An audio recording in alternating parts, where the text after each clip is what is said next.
Saludos, soy Eliseu Frígols i Brines, profesor de Derecho Penal de la Universidad de Valencia, y en este vídeo podréis ver las cuestiones esenciales relativas a la suspensión de la ejecución de la pena privativa de libertad. ¿Qué es la suspensión de la ejecución de la pena privativa de libertad? La suspensión de la ejecución de la pena es una forma sustitutiva de ejecución de la pena privativa de libertad que, después de la reforma del Código Penal de 2015, se ha convertido en la única forma de sustitución ordinaria de ejecución de la pena si excluimos la sustitución de la pena de prisión por la pena de expulsión en el caso de personas extranjeras y se encuentra regulada a la sección primera del capítulo tercero, título tercero, libro primero del Código Penal, en concreto en sus artículos 80 a 87. La suspensión de la pena tiene como finalidad, tal y como señala la jurisprudencia constitucional, la evitación del cumplimiento de penas de prisión cortas, por los efectos desocializadores que toda pena de prisión comporta, en aquellos casos en los cuales no sea previsible que la persona condenada cometa nuevos delitos, es decir, se basa fundamentalmente en la necesidad de prevención especial. Esta prognosis sobre el riesgo de comisión de nuevos delitos tendrá que tener en cuenta toda una serie de circunstancias, tanto las que tienen que ver con las circunstancias del hecho y del autor, incluyendo sus antecedentes, como la conducta posterior al hecho, especialmente el esfuerzo de reparación del daño, y sus circunstancias familiares y sociales, así como el efecto preventivo que la propia pena puede ejercer sobre el penado. La decisión de acordar la suspensión de la pena es, de conformidad con lo que establece el artículo 81 del Código Penal, una decisión de carácter discrecional, lo que se deduce del uso del verbo podrá, que sin embargo tendrá que estar debidamente motivada conforme al que establece una reiterada jurisprudencia constitucional con una motivación reforzada porque se afecta al derecho fundamental a la libertad ambulatoria regulado en el artículo 17.1 de la Constitución. Es decir, la ausencia de una prognosis de comisión de nuevos delitos es una condición necesaria, pero no suficiente, para otorgar la suspensión de la pena. Pero la decisión de no conceder la suspensión tiene que contar con una motivación reforzada por la naturaleza del derecho fundamental al que se afecta. Con carácter adicional a esta prognosis de criminalidad, el segundo párrafo del artículo 80 requiere también, para conceder la suspensión con carácter ordinario, otras circunstancias. ¿Cuáles son estas circunstancias? La primera es haber cometido un delito por primera vez, lo que implica que la persona no tiene que haber sido condenada con sentencia firme con anterioridad. A la hora de determinar el carácter primario del condenado, se tiene que tener en cuenta que no se computan los delitos imprudentes ni los delitos leves, ni tampoco los antecedentes penales cancelados o que hubieran debido estarlo. Tampoco se computarán aquellos delitos que, por su naturaleza o circunstancias, no sean relevantes para la prognosis de peligrosidad. Por ejemplo, para determinar la probabilidad de comisión de nuevos delitos contra la propiedad, como en el caso de la estafa, no resulta relevante tener en cuenta antecedentes por un delito contra la seguridad del tráfico, como por ejemplo el de conducción bajo los efectos del alcohol o de otras sustancias.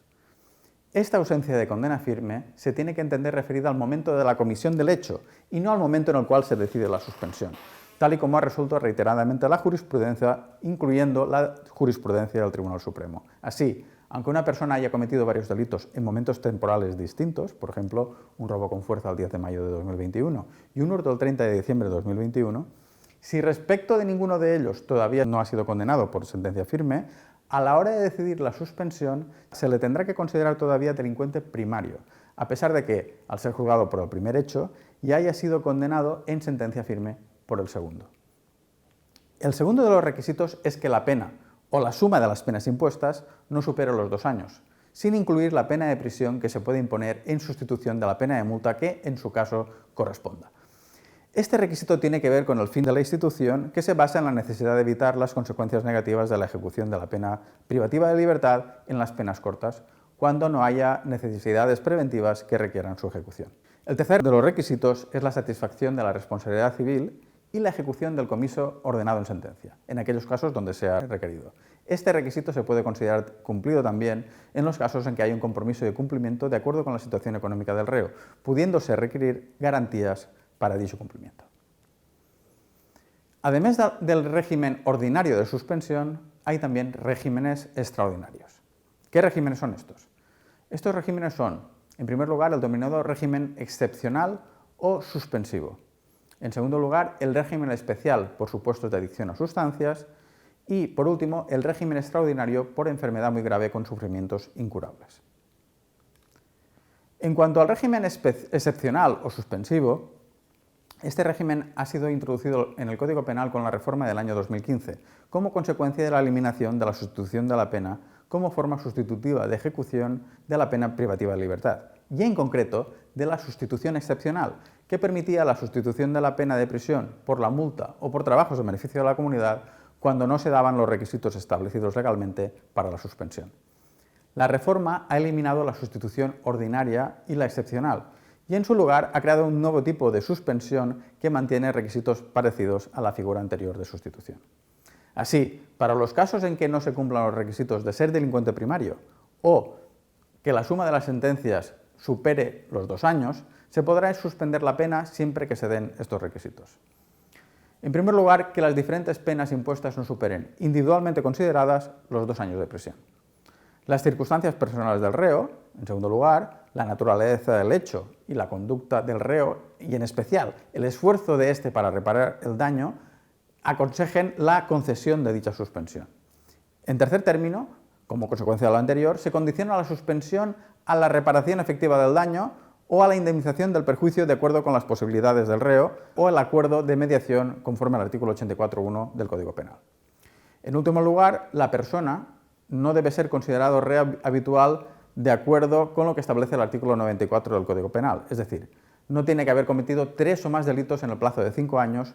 y haber sido condenado por los mismos. Además, como último requisito, se tendrá que pagar una multa o realizar trabajos en beneficio de la comunidad en una cuantía que no podrá ser inferior en una quinta parte del total de la pena de prisión impuesta con los criterios establecidos en el Código Penal para la conversión de dichas penas. La relación de esta suspensión con la sustitución es evidente y por eso la denomino sustitutiva, no solo porque nace para tomar el lugar de aquella, sino también porque implica el pago de una multa o la realización de trabajos en beneficio de la comunidad que podrán abonarse para el cumplimiento de la pena en el supuesto en que se revoque la suspensión, de la misma forma que pasaba antes con la sustitución. El régimen especial para los supuestos de comisión del hecho por adicción a sustancias es un régimen también excepcional que se aplica en aquellos casos en que el delito sea cometido por la situación de dependencia a sustancias del autor y tampoco se cumplen los requisitos de ser delincuente primario y de que la pena no exceda los 2 años de prisión. De hecho, en este caso se pueden suspender penas de hasta 5 años de duración. Para proceder a la suspensión en este supuesto, se tiene que certificar por órgano público o privado que la persona está deshabituada del consumo de sustancias o bien que se encuentra sometido a un tratamiento de deshabituación. El órgano judicial puede además ordenar la comprobación del cumplimiento de estos requisitos y también se puede condicionar la suspensión a que no se abandone el tratamiento. Las recaídas en la adicción, sin embargo, no se tienen como abandono del tratamiento si este no es definitivo. La necesidad de comprobación judicial de los requisitos para la suspensión hace que sea aconsejable la asistencia a centros públicos que llevan a cabo estas tareas. En la Comunidad Valenciana, por ejemplo, se encuentran las unidades de conductas adictivas dependientes de la Agencia Valenciana de Salud, las cuales permiten someterse a tratamientos de deshabituación de forma gratuita y permiten además el seguimiento del tratamiento a través de analíticas periódicas. El último de los regímenes de suspensión es el régimen extraordinario de suspensión de la ejecución de la pena privativa de libertad por enfermedad muy grave con sufrimientos incurables. De acuerdo con lo que establece la jurisprudencia constitucional, no se puede confundir una enfermedad muy grave con sufrimientos incurables con una situación próxima a la muerte, a pesar de que en muchos casos es precisamente esto lo que exigen los tribunales de forma contraria al texto de la ley. El requisito adicional al sufrimiento de dicho tipo de enfermedad es que el reo no tenga ninguna otra pena suspendida por el mismo motivo. Se debe señalar que, como no se establece ningún requisito para esta suspensión, la misma sería también aplicable para la prisión permanente revisable. ¿Cuál es el procedimiento de concesión de la suspensión de la ejecución de la pena de prisión? Este procedimiento se regula en el artículo 82 del Código Penal. A pesar de que el artículo 82 establece que los juzgados o tribunales se pronunciarán sobre la suspensión de la sentencia en la propia sentencia, en la práctica esto solo suele ocurrir en los supuestos de conformidad, y no en todos ellos, porque la concesión de la suspensión en muchos casos se condiciona al pago efectivo de la responsabilidad civil. El supuesto más frecuente, aún así, es que los órganos judiciales se pronuncian sobre ella una vez la sentencia es firme. Se tiene que tener en cuenta que, en muchas ocasiones, la competencia para acordar la suspensión no corresponde al mismo órgano jurisdiccional que ha dictado la sentencia, sino a órganos jurisdiccionales especializados en la ejecución de sentencias. Es lo que pasa, por ejemplo, en la ciudad de Valencia, donde los juzgados de lo penal tienen juzgados especializados en ejecutorias. Una vez se comienza el procedimiento de ejecución de sentencia, conforme a lo que establece el artículo 82 del Código Penal, se da traslado a las partes en relación a la procedencia de la suspensión y, en los casos donde el delito solo sea perseguible previa denuncia o querella del ofendido, necesariamente a este o su representante legal para que se pronuncie. En el caso de la defensa de la persona condenada, este escrito razonará sobre la concurrencia de los requisitos legales aplicables al caso concreto, en función de la modalidad de suspensión que se pida con la aportación de los documentos que acrediten dichas circunstancias.